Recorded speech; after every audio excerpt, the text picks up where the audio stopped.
Assalamualaikum warahmatullahi wabarakatuh.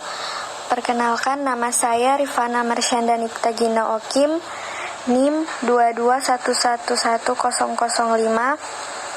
Saya akan mempresentasikan analisis kasus tentang penyalahgunaan wewenang penerima kuasa dalam perjanjian perikatan jual beli tanah dan kuasa menjual dengan nomor putusan 173-K-PDT-2012. Pembahasannya ialah yang pertama, kasus.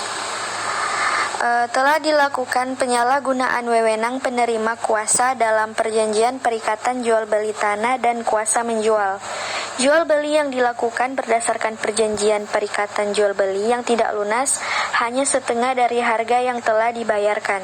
Selain itu, kuasa menjual yang diberikan disalahgunakan, yaitu penerima kuasa tersebut menjual kepada pembeli yang tidak lain ialah istrinya sendiri, membatalkan jual beli tersebut. Oleh karena itu, agar terciptanya kepastian hukum bagi pemilik yang dirugikan dalam hal ini untuk mendapatkan hak-haknya yang telah dimanfaatkan oleh penerima kuasa, oleh karena itu, kepastian hukum berkenaan dengan status tanah harus sesuai dengan subjeknya yang berhak. Pasal yang dilanggar adalah pasal 1467 KUH Perdata.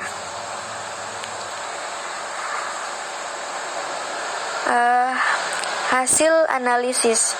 Pertimbangan hakim dalam memutus perkara penyalahgunaan wewenang penerima kuasa dalam perjanjian perikatan jual beli tanah dan kuasa menjual nomor putusan 173-K-PDT-2012.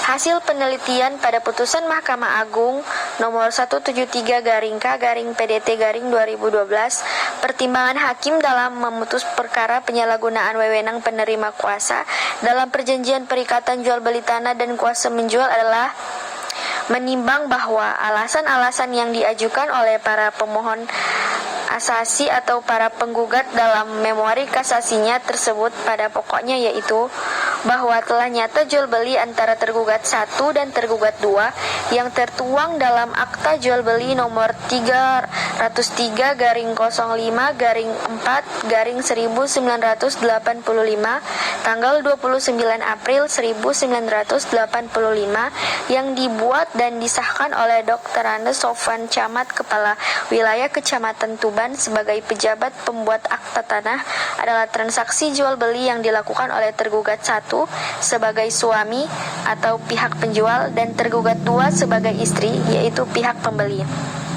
Sehingga secara nyata dan jelas Pengadilan Tinggi Surabaya dalam putusannya telah melanggar hukum, yaitu tidak tepat dalam menerapkan hukum atau salah dan tidak sesuai serta bertentangan dengan ketentuan dalam pasal 1467 KUH Perdata.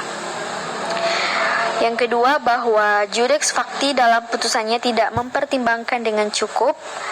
Judeks Fakti tidak mempertimbangkan fakta yuridis berupa akta notaris tanggal 12 Desember 1988 nomor 21 tentang pernyataan pengakuan tergugat 1 bahwa tergugat 1 mengakui belum melunasi sisa pembayaran atau pembelian tanah hak milik nomor 6 kepada Choi dari Kosjairi sebesar 4 juta rupiah. Dengan terbitnya akta notaris tanggal 12 Desember 1988 nomor 21, maka akta notaris tanggal 8 Desember 1983 nomor 8 berupa surat pernyataan pelunasan pembayaran sisa harga penjualan atau pembelian tanah sertifikat hak milik nomor 6 sebesar 4 juta rupiah tidak memiliki kekuatan hukum. Yang ketiga, bahwa Judeks Fakti yang amar putusannya telah melakukan kehilafan atau kekeliruan secara nyata karena objek dalam putusan Pengadilan Negeri Tuban perkara nomor 36-PDT-G/1986-PN-T Tuban. Berbeda dengan objek dalam akta notaris tanggal 12 Desember 1988 nomor 21, objek sengketa dalam putusan Pengadilan Negeri Tuban perkara nomor 36-PDT-G/1986-PN Tuban yang telah berkekuatan hukum tetap. adalah sebagian dari tanah sertifikat hak milik nomor 6 yang terletak di Desa Kutorejo, Kecamatan Tuban, Kabupaten Tuban, Provinsi Jawa Timur. Sedangkan objek dalam akta notaris tanggal 12 Desember 1988 nomor 21 adalah sisa tanah dan bangunan dalam sertifikat hak milik nomor 6 yang terletak di Desa Kutorejo, Kecamatan Tuban, Kabupaten Tuban, Provinsi Jawa Timur.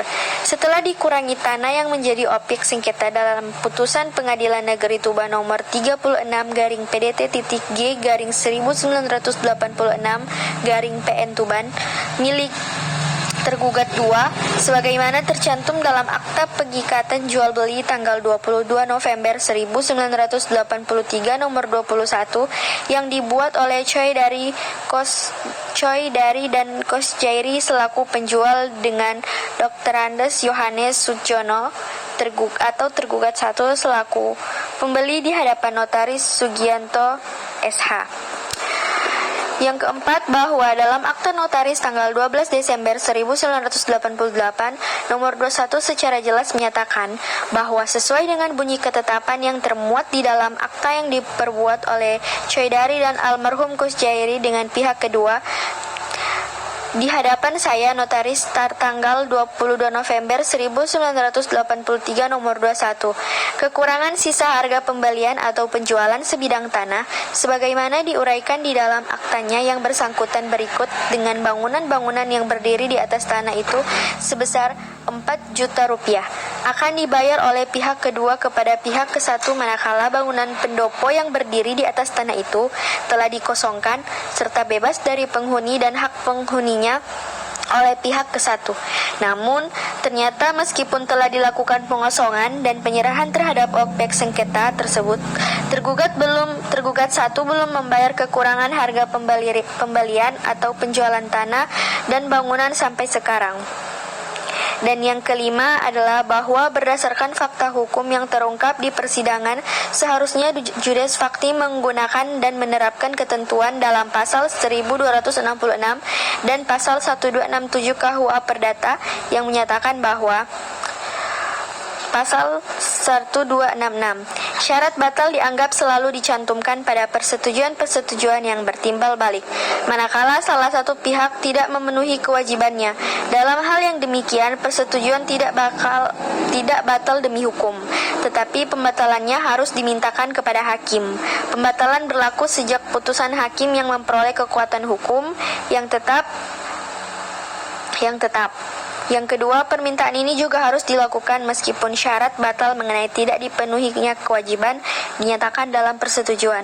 Yang ketiga, jika syarat batal tidak dinyatakan dalam persetujuan, hakim adalah leluasa untuk menurut keadaan atas permintaan tergugat memberikan sesuatu jangka waktu untuk masih juga memenuhi kewajibannya. Jangka waktu mana namun tidak boleh lebih dari 1 bulan. Dan yang keempat, pasal 1267, pihak yang terhadapnya perikatan tidak dipenuhi dapat memilih apakah ia, jika hal itu masih dapat dilakukan, akan memaksa pihak lain untuk memenuhi persetujuan, ataukah ia akan menuntut pembatalan persetujuan disertai penggantian biaya, kerugian, dan bunga. Ketentuan hukum dalam pasal 1266 dan pasal 1267 KUH Perdata seharusnya diterapkan oleh Judes Fakti tetapi tidak diterapkan.